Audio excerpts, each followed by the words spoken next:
அனைவருக்கும் நமஸ்காரம். நான் ஜோதி சுரேஷ். பாபாவும் நானும் போன தடவை இதில் கொடுக்கப்பட்ட பதிவு பல பேருக்கு ரொம்ப யூஸ்ஃபுல்லாக இருந்தது அப்படின்னு சொல்லி எனக்கு பர்சனல் கமெண்ட்ஸ் நிறைய கொடுத்துருந்தா. Thank you so much. அந்த மந்திரம் உண்மையிலேயே மேஜிக்கல் தான் அப்படின்னு ஒரு டிவோட்டி எனக்கு ஃபோன் பண்ணி சொன்னால் எனக்கு ரொம்ப ஹாப்பியாக இருந்தது. Thank you so much. எனக்கு கிடைச்ச அந்த இன்பம் சந்தோஷம் எல்லாருக்கும் கிடைக்கணும் அப்படிங்கிறதா என்னுடைய எண்ணம் கூட. சரி, இன்னைக்கு அப்படியே உடம்பெல்லாம் ஒரு மாதிரி கூச வைக்கக்கூடிய ஒரு விஷயம் நடந்த அனுபவத்தை தான் நான் இப்போ உங்களோட ஷேர் பண்ண போகிறேன். கண்டிப்பாக முடிகிற வரைக்கும் விடாமல் பாருங்க, அதுதான் ரொம்ப முக்கியம். இது இந்த ராமநவமி கிடையாது, இதுக்கு முந்தின ராமநவமியில் நடந்த மிகப்பெரிய அற்புதம்னு சொல்லலாம். ராமநவமி அன்னைக்கு ஆக்சுவலாகவே நான் ஒரு 4-4:30 எழுந்திருந்துவேன். டெய்லி பாராயணம் பண்ணுவேன். அது ரெகுலர். அவரை எப்பவுமே தொழறது, அவரோட நாமஸ்மரணா பண்ணுறதுங்கிறது எனக்கு அப்படியே ஊறி போன ஒரு விஷயம்னு வச்சுக்கோங்க. அன்றைக்கும் அதே மாதிரி தான் சீக்கிரமாக எழுந்திருந்துட்டு குளிச்சுட்டேன், எல்லாம் பண்ணிவிட்டேன். சரி, பிரசாதம் பண்ணோம். 11 மணிக்கு தான் நல்ல நேரம் அப்படின்னு சொன்னனால வெயிட் பண்ணிகிட்டே இருந்தேன். சரி, பிரசாதம் என்ன பண்ணலான்னு யோசனை வேறு போயிட்டு இருந்தேன். அந்த டைமில் கரெக்டாக ஒரு 5:30-6 மணி இருக்கும். நம்ம பக்கத்தில் இருக்கக்கூடிய மாமா, அவள் வைதிகம் பண்ணுறா, நாராயணன்னு சொல்லிட்டு அவள் குருவாயூர் போயிருந்தா. அந்த டைமில் எனக்கு அங்கேருந்து வீடியோ கால் பண்ணான். ரொம்ப எதிர்பார்க்கவே இல்லை. கரெக்டாக எடுத்து ஆலோசனோன்னே, இந்த பாரு உற்சவமூர்த்தி போகிறார் பாரு, பாரு அப்படின்னு சொல்லி எனக்கு ரொம்ப அருமையான தரிசனம், கிருஷ்ணனோட தரிசனம் கிடைச்சது அன்றைக்கி கார்த்தால், அதுவும் குருவாயூர்லேருந்து. எனக்கு ரொம்ப சந்தோஷமாக இருந்தது. அந்த நாளே ஆரம்பிக்கும் போதே ரொம்ப நன்னா இருக்கே அப்படின்னு சொல்லிட்டு ரொம்ப சந்தோஷமாக இருந்தது. அதுக்கப்புறம் அவர் என்கிட்ட வைக்க போகும்போது சொன்னேன், இன்றைக்கி என்ன பிரசாதம் பண்ண போகிறேன்னு கேட்டார் என்கிட்ட. நான் சொன்னேன், ஏதாவது பால் பாயசம் வைக்கலாம், இல்லைன்னா சக்கரை பொங்கல் ஏதாவது வைக்கலாம்னு நினைக்கிறேன். வேண்டாம், இன்றைக்கி நீ என்ன பண்ணு, பானகமும் நீர்மோரும் வை அப்படின்னு சொன்னார். எப்போவுமே ஒரு விஷயம் என்கிட்ட என்ன அப்படின்னா, யாராவது நான் எதிர்பார்க்காம ஏதோ ஒரு விஷயம் சொல்கிறான்னா அது கண்டிப்பாக எனக்கு பாபா சொல்கிறதா நான் எடுத்துப்பேன். இது சத்தியம். அப்படி தான் எடுத்துட்டேன். அந்த விஷயத்தை எடுத்துட்டு அதெல்லாம் பண்ணி வச்சுட்டேன். 11 மணிக்கு தான் நம்ம பூஜை பண்ணணும்னு நல்ல நேரம் இருக்குது அப்படின்னு சொன்னாலும் வெயிட் பண்ணிகிட்டே உட்காந்துருந்தேன். என்ன பண்ணுறதுன்னு தெரில, டைமே போகாத மாதிரி இருந்தது. நம்மளுக்கு அதை பண்ணி முடிச்சுட்டு அவங்க அடுத்தது சாப்பிட்லாம், வரிசையாக மற்ற வேலையெல்லாம் கவனிக்கலாம், இது இன்னும் பெண்டிங்கில் இருக்கிற மாதிரியே இருந்தது. பட் அப்போல்லாம் எனக்கு தெரியாது இந்த ஒரு அற்புதம் நடக்க போகிறதுன்னு.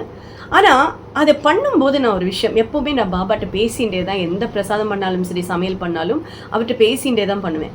அப்படி பண்ணும்போது அவர்கிட்ட நான் சொன்னேன், பாப்குட்டி, இப்படி தான் அவரை கூப்பிடுவேன், பாப்குட்டி இன்றைக்கி யாராவது ஒருத்தர் ஒரு ரூபத்தில் சாப்பிட்டான்னா, பிரசாதம் சாப்பிட்டான்னா ரொம்ப சந்தோஷமாக இருக்கும், என்ன வரியா அப்படின்னு கேட்டேன். அவர்கிட்டருந்து ஒன்றுமே சமிங்கே இல்லை. சரி, ரொம்ப பிஸியாக இருக்கார் போல் இருக்குன்னு நானும் விட்டுட்டேன். அதுக்கப்புறம் அதெல்லாம் பண்ணி முடிச்சுட்டு கரெக்டாக தீபாராதனைக்கு 11:05 ஆனோன்னா எந்திருந்து போயிட்டேன். எல்லாத்தையும் எடுத்து வச்சு பக்காவா. அதுக்கப்புறம் எல்லாம் பூஜை பண்ணுறதுக்காக நைவேத்தியம் பண்ணிவிட்டு கரெக்டாக தீபாராதனை காமிக்கிறேன். வெளியிலேருந்து கதவை தட்டுறா, அதாவது கூப்பிடுறா. கதவு திறந்து தான் இருக்குது, கூப்பிடுறா. நான் பூஜை பண்ணுறச்ச நடுவில் எந்திருந்து போகிற பழக்கமே கிடையாது. ரொம்ப எமர்ஜென்சி ஏதாவது சவுண்டு வருதுன்னா தான் எழுந்திருந்து போவேன், இல்லைன்னா அப்படியே போக மாட்டேன். விட்டுட்டு சுவாமியை முடிச்சதுக்கப்புறம் தான் நான் போவேன். தீபாராதனை காட்டிகிட்டே நான் வரேன். வாசலுக்கு நேராக தான் நம்ம அதில் ஓப்பன் டெரஸ் இருக்குது. அங்கே தான் நம்ம துளசி பாப்பா வச்சுருக்கேன். அவளை பாப்பா குட்டின்னு தான் கூப்பிடுவேன், இவரை சாய் குட்டின்னு கூப்பிடுவேன், இப்படி தான் கூப்பிடுவேன். ஸோ நம்ம துளசி பாப்பா அங்கே தான் வச்சுருக்கேன். என் குழந்தைகிட்ட சொல்கிற மாதிரியே உங்ககிட்டையும் சொல்கிறேன், துளசி பாப்பா அங்கே இருக்கா அப்படிங்கிற மாதிரி. நடுவில் ஒரு லேடி நின்றுருக்கா. திடீர்னு எதிர்பார்க்கவே இல்லை. என்ன அப்படின்னு கண்ணாலேயே கேட்டேன். கொரியர் வந்திருக்கு அப்படின்னா. நம்ம ஆத்துக்கு இது வரைக்குமே லேடிஸ் கொரியர் கொண்டு வந்ததில்லை. இத்தனை வருஷத்தில் வெரி ஃபர்ஸ்ட் டைம் ஒரு லேடி கொரியர்னு சொன்னோன்னே இப்படி கையால் காமிச்சிட்டு, நான் தீபாராதனை காட்டுறதுக்கு கரெக்டாக நடுவில் நிற்கிறா. துளசி பாப்பாவுக்கு என்னால் காட்டவே முடியலை. சரி, துளசி பாப்பா மனசில் நினச்சின்னு தீபாராதனை காட்டிட்டு அதுக்கப்புறம் பேசிக்கலாம்னு சொல்லிட்டு நேராக போயிட்டேன். பண்ணதுக்கப்புறம் என் மனசுக்குள்ளே தோணித்து, தீபாராதனை காட்டும்போது அனுப்பியிருக்காரு, பாபா அனுப்பியிருப்போம் அப்படின்னு டக்குன்னு எனக்கு மைண்டில் ஸ்ட்ரைக் ஆச்சு. உடனே என்ன பண்ணேன், எடுத்துக்கொடுன்னு என் தங்கிட்ட சொல்லி கொஞ்சம் டம்ளரில் எடுத்து கொடுத்தேன். ரெண்டுமே, நீர்மோர் கொஞ்சம் பானகம் எடுத்துன்னு முதல்ல குடிங்கோன்னு சொன்னேன்.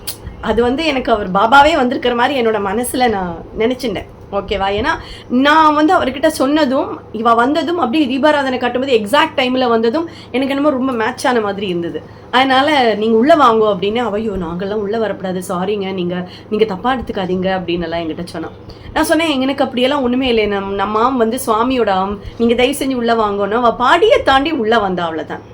அப்புறம் வந்து உட்காருங்கன்னு, ஐயோ அதெல்லாம் வேண்டாம் ப்ளீஸ் ப்ளீஸ் அப்படின்னா, சரி அவளுக்கும் கொஞ்சம் கூச்சமாக இருக்குன்னு நினச்சுன்னு நானும் விட்டுட்டேன். அதுக்கப்புறம் அது 2 பிரசாதம் கொடுத்தேன். கொடுத்துட்டு, இது வந்து இன்றைக்கி ராமநவமி, நீங்கள் கரெக்டான நேரத்தில் வந்திருக்க, இந்த பிரசாதம் எடுத்துங்க நன்னா இருக்கும் அப்படின்னு சொல்லி கையில் கொடுக்குறேன். அவள் வாங்கி குடிக்கும்போது ஒரு வாய் மொன்றுப்பா முடிச்சுட்டு உடனே என்கிட்ட சொன்னான், எனக்கு 2 குழந்தைகள், அவளுக்காகவும் பிரார்த்தனை பண்ணிங்கோ, அவள் அப்பா விட்டுட்டு போயிட்டா. அது சொன்னோன்னே எனக்கு இன்னமும் ரொம்ப சங்கடமாக இருந்தது. ஒரு லேடியாக இருந்துட்டு 2 குழந்தைகளை காப்பாற்றுறது ரொம்ப கஷ்டமாக தோணித்து எனக்கு.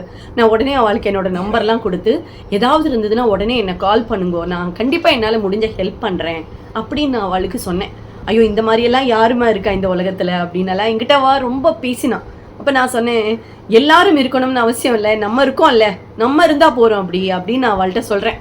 ஏன்னா அடுத்தவா பண்ணட்டும் யோசிச்சு பாருங்க, அவா பண்ணட்டுமே இவா பண்ணட்டுமேன்னு சொல்கிறத விட நம்ம பண்ணலாமே அந்த விஷயத்தை, இல்லையா? ஒருத்தருக்கு பண்ணணும் சப்போர்ட் பண்ணணும்னு நினச்சா இன்னொருத்தர் தான் நமக்கு பண்ணணும்னு நினைக்கப்படாது, நம்ம அடுத்த வாழ்க்கை பண்ணலாமே, அது நல்ல விஷயம் தானே. எனக்கு அப்படி தான் தோணும் எப்போவுமே. நம்மளேருந்து மாற்றத்தை கொண்டு வருவோம்.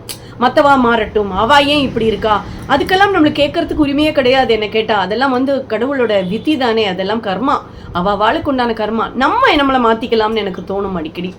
இது ஏன் நான் உங்கள்கிட்ட சொல்கிறேன்னா, நீங்களும் அப்படி இருக்கணும்னு நினைக்கல, நம்மளுடைய எண்ணங்கள் மாறும்போது நம்மளுக்கு நடக்கக்கூடிய பலாபலன்களும் மாறுங்கிறதுக்காக சொல்ல வரேன். புரியறது இல்லையா? இதுக்கப்புறம் தான் ஹைலைட்டே இருக்குது. நான் கொடுத்துட்டேன். அந்த லேடி கண்டிப்பாக பிரார்த்தனை பண்ணிங்கோ, என் குழந்தைகளும் நல்லா இருக்கணும்னு பிரார்த்தனை பண்ணிங்கோன்னு சொல்லிட்டு போயிட்டான். எனக்கு மனசுக்குள்ளே ரொம்ப சங்கடமாக இருந்தது. சுவாமிகிட்ட எல்லாம் பிரார்த்தனை பண்ணிட்டு இருந்தேன், அவளை எப்பவும் கம்ஃபர்டபுளாக வச்சுங்க பாபா, என்ன கர்மா இருக்கோ தெரியலையே அப்படின்னு சொல்லிட்டு பண்ணிட்டு இருக்கேன். அப்போ அது முடிஞ்சு அடுத்த வியாழக்கிழமை பாராயண் டே. எப்பவுமே அன்றைக்கி நிறைய கால்ஸ் வரும், எனக்கு நிறைய மெசேஜஸ். ஆனால் நான் ஒரு 300+ குரூப்ஸில் சேவா பண்ணுறேன்.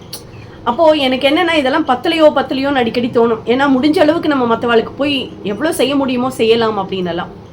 அப்போது அன்றைக்கி ஈவினிங் பஜனை உண்டு வீட்டில். எப்போவுமே ஈவினிங் பஜனைக்காக நான் எல்லாம் எடுத்து ரெடி பண்ணி பாபா குட்டியை வச்சுட்டு, பக்கத்தில் 2 விளக்கு வச்சுட்டு, அப்புறம் எல்லாம் தயார் பண்ணிவிட்டு, அன்றைக்கே குபேரனுக்கும் பண்ணுவேன். நான் லக்ஷ்மி குபேரன் வச்சுட்டுருக்கேன், அதையும் வச்சுட்டு, அதுக்கு முன்னாடி அந்த கோலமெல்லாம் போட்டு அந்த இருக்கும் இல்லையா, அதையும் வச்சுட்டு, அதுக்கப்புறம் விநாயகர் பிடிச்சி வச்சுட்டு இதெல்லாம் பண்ணுவேன் நான். ஆக்சுவலாக ரெகுலராக நம்ம வியாழக்கிழமையானா இது நடக்கும். இதுக்கு அடுத்த பதிவில் ஏன் வியாழக்கிழமை எப்படி பஜனை ஆரம்பிச்சதுன்னு நான் சொல்கிறேன். அது ரொம்ப இன்ட்ரெஸ்டிங்காக இருக்கும். சரியா? இப்போ இதுக்கு வரேன். ஸோ பஜனைக்கு எல்லாம் ரெடி பண்ணிட்டு இருக்கும்போது உர்பிஷ்ணுஜி, அதாவது அவர் நார்த் இந்தியன், நார்த் இந்தியாவில் ஃபாரினில் இருக்கார் அவர், ஆனால் நார்த் இந்தியன் அவர். அப்போது அவர் எனக்கு கால் பண்ணுறார், ஏதோ சடனாக கால் பண்ணுறாரு, ஏன்னா அவர்லாம் சேவா பண்ணுறவர் இங்கே.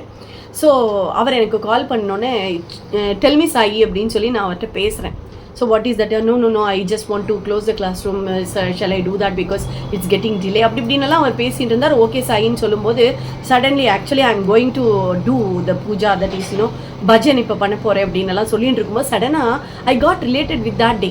அதாவது 2 நாள் முன்னாடி நடந்த அந்த ராமநவமி விழாவை பற்றின அந்த இது வந்தது. உடனே நான் அவர்கிட்ட சொல்கிறேன், உங்களுக்கு ஒன்று தெரியுமா, பெரிய மிராக்கிள் நடந்தது. சுவாமிகிட்ட ஏதாவது ஒரு ஆளை வர சொல்லுங்க, நான் பிரசாதம் கொடுக்குறேன்னு சொல்லியிருந்தேன். ஆக்சுவலாக அன்றைக்கி கரெக்டாக பார்த்து ஒரு லேடி வந்தா நம்ம மாத்துக்கு அப்படின்னு சொன்னோன்னே, பாபா கூட்டிகிட்டு அவரை தான் நான் சுத்தம் பண்ணிகிட்டே தான் பேசின்னு இருக்கேன் எல்லாம். அப்போ அவர் சொல்கிறார், வந்தது சீதா. எனக்கு ஒரு நிமிஷம் ப்ளீஸ் வெயிட், பிகாஸ் பாபா பேசுறது எனக்கு கேட்கும், பாபா பக்கத்தில் நிற்கிறது எனக்கு தெரியும். அவ்வளோ இஷ்டம் எனக்கு அவரை. இது எப்படியெல்லாம் தெரியும்னால எனக்கு தெரியாது, ஏதோ ஜென்மால பண்ண புண்ணியம் தான் நான் நினைக்கிறேன். அவர் என்கிட்ட பேசுகிறார். நான் ஒரு நிமிஷம் ப்ளீஸ் வெயிட் 1 minute அப்படின்னு நான் அவர்கிட்ட சொல்கிறேன். உர்பிஷ்ணுஜிட்ட சொல்லிட்டு இருக்கும்போது பாபா சொல்கிறார், எகெயின் சொல்கிறார், வந்தது சீதா தேவி.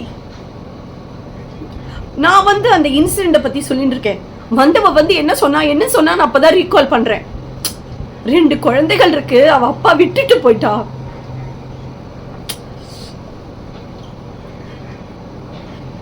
ஐயோ இது எனக்கு தெரியவே இல்லையே, அவளை உட்கார வச்சு ஜாதமே போட்டிருப்பேன்னு. ராமநவமி அன்னைக்கு சீதாதேவி நம்மாத்துக்கு வந்திருக்காளா? அதுக்கப்புறம் இது வரைக்கும் அந்த லேடி வந்ததே இல்லை. சத்தியமாக சொல்கிறேன், இத்தனை நாள் ஆகுறது, 1.5 வருஷமாக நான் ஒரு 1.25 வருஷமாக நான் பார்த்துட்டு இருக்கேன். அதுக்கப்புறம் அந்த லேடியை நான் பார்க்கவே இல்லை, அவள் வரவும் இல்லை. அப்போ தான் நான் உடனே வந்தால் கூட, நம்ம இன்னும் 2 நாளில் அவள் வந்திருந்தா கூட எனக்கு இதை சொல்லணும்னு தோணியிருக்காது. இத்தனை நாளாக அந்த லேடியை நான் அதுக்கப்புறம் பார்க்கவும் இல்லை. ஸோ நான் இவ்வளோ பாக்கியம் பண்ணியிருக்கேனா? அப்படி சீதாதேவி நம்ம அதுக்கு ஒருத்தரை வர சொன்னேன், சீதாதேவியை வருவலாம் சத்தியமாக நினைக்கல. அப்படியே உடம்பெல்லாம் புல்லரிச்சு போயிடுத்து. பாபா குட்டி நீ சொல்கிறது உண்மையா? அப்போவே அவர்கிட்ட சொல்கிறேன், இதை ஷேர் பண்ணுறேன், இந்த மாதிரி பாபா சொல்கிறார், இப்போது அப்போதான் அவர்கிட்ட எனக்கு மெசேஜ் வருது, அவர் பேசுறாரு, கேட்டது எனக்கு அப்படின்னு நான் சொல்றேன் அவர்கிட்ட. You are so blessed Sai, you are so பிளஸ்டுன்னு அவர் என்கிட்ட சொல்றாரு. அவர் ரொம்ப ஹாப்பியா இருந்தது அந்த டே. பஜன் ரொம்ப கம்பீரமா போச்சு. பட் இன்னே நாள் வரைக்கும் அந்த இன்சிடென்ட் நினைக்கும் போதெல்லாம் எனக்கு உடம்பெல்லாம் அவளை உட்கார சொல்லி ஒரு வயசு சாப்பாடு போட்டிருக்கலாமே, அந்த குழந்தைகளுக்கு ஏதாவது கொடுத்து அனுப்பியிருக்கலாமே.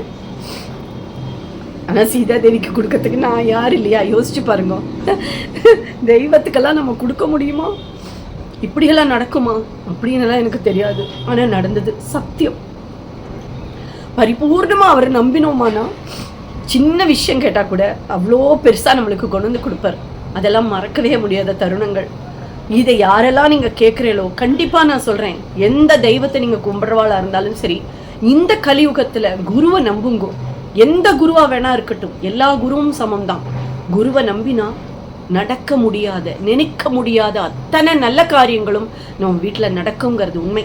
இதை யாரெல்லாம் இந்த பதிவை நிஜமா சொல்றேன் பாக்குறீங்களோ அத்தனை பேருக்கும் பரிபூர்ணமா ராமர் சீத்தையோட அனுகிரகம், ஆஞ்சநேயரோட அனுகிரகம் மட்டும் இல்லாம பாபாவோட மொத்த அனுகிரகமும் உங்களுக்கு கிடைக்குங்கிறதுல எந்த விதமான சந்தேகமும் இல்லை.